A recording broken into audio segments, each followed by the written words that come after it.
Good morning mga kabungal. Andito pa rin po tayo sa tabi ng dalampasigan, sa tabi ng daghat ng barangay Liso B. Aninii Antique.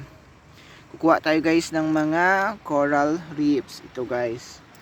Tapos, di tayo guys makapunta dun sa kasi high tide po siya ngayon. Kaya hanggang dito na lang muna tayo guys ha. Hindi tayo pwedeng makapunta doon kasi medyo mataas yung tubig. Nakakatakot. So habang naghihintay tayo guys ng kuha muna tayo ng mga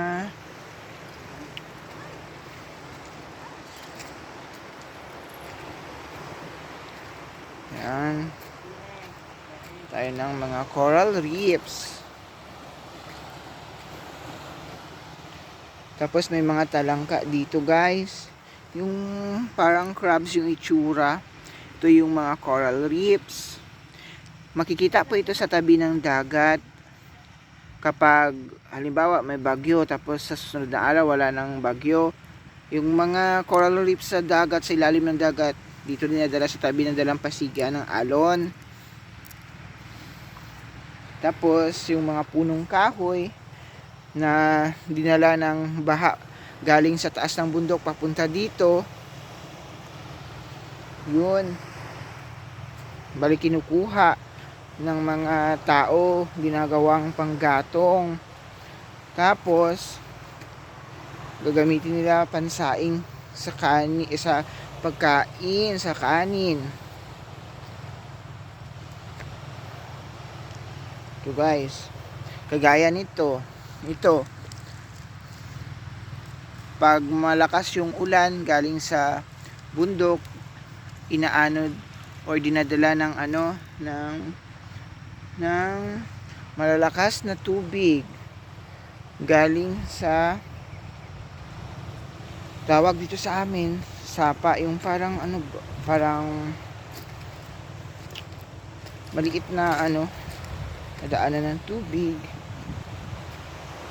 Tapos ito guys, yung mga basura.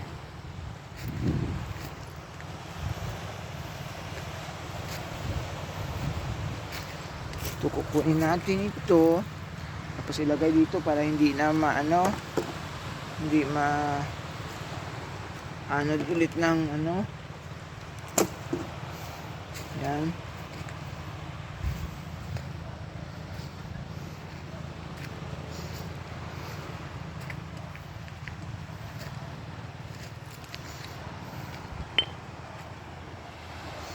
Tayo ng mga coral reefs. Hanap tayo ng mga talangka or mga crabs. Hindi ito. Ito, mga coral reefs to guys.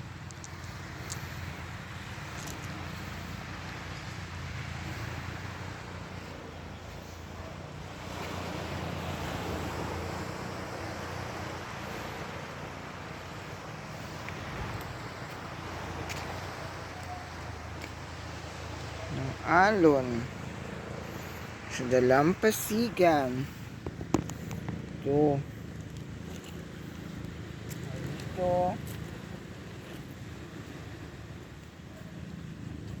guys, ito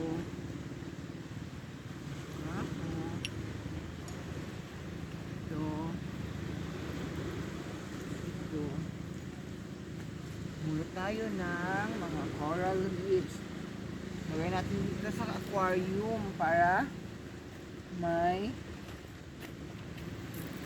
para magtatago yung mga goldfish. Lagay lang muna natin dito guys ha. Ayan. Tapos ito ayun dito.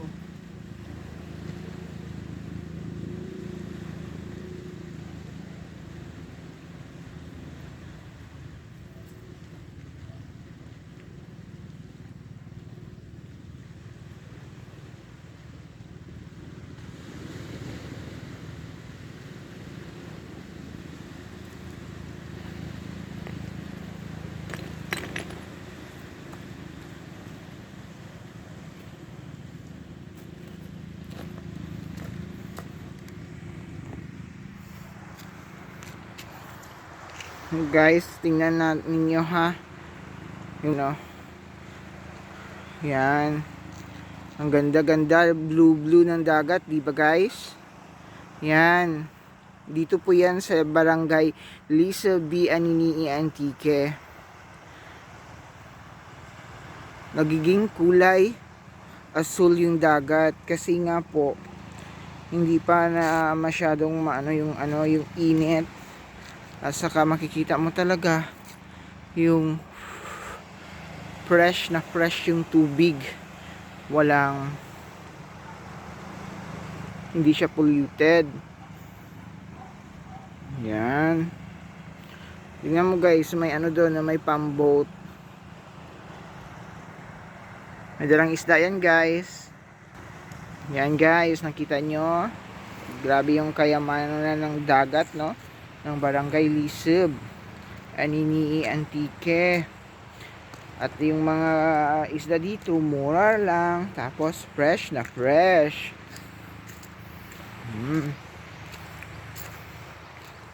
Kaya guys, pag umaga, pumupunta talaga ako dito.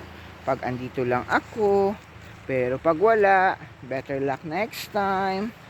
Ganyan talaga ang life kung saan tayo tinatawag ng ating tadhana or ng vocation natin, pupuntahan natin kasi wala tayong magagawa.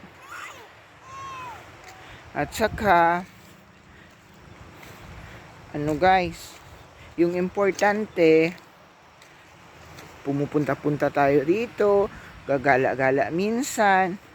At ito guys, tingnan natin yung ito guys, tingnan mo nyo, maraming coral reefs na dinala dinala ng malalaking alon dito sa Dalampasigan.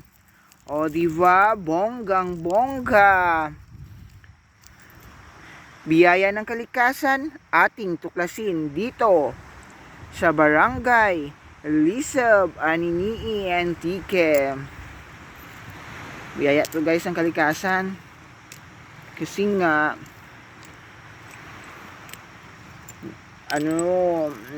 tawag nito,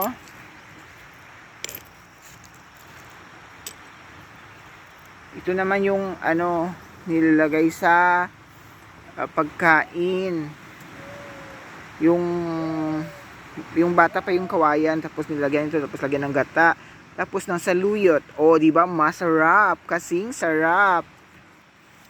Ito naman ang nag-iisang Reyna. O diba, ang ganda-ganda. Oh, hindi to guys babae, lalaki po ito, di kagaya ko. Alam niyo na. Pogi pa nito guys. Oh. Pogi.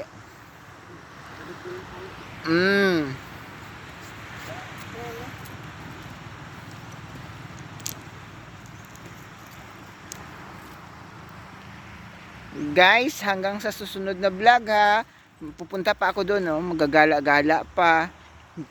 Guys sige, mag-iingat po kayo. Bye.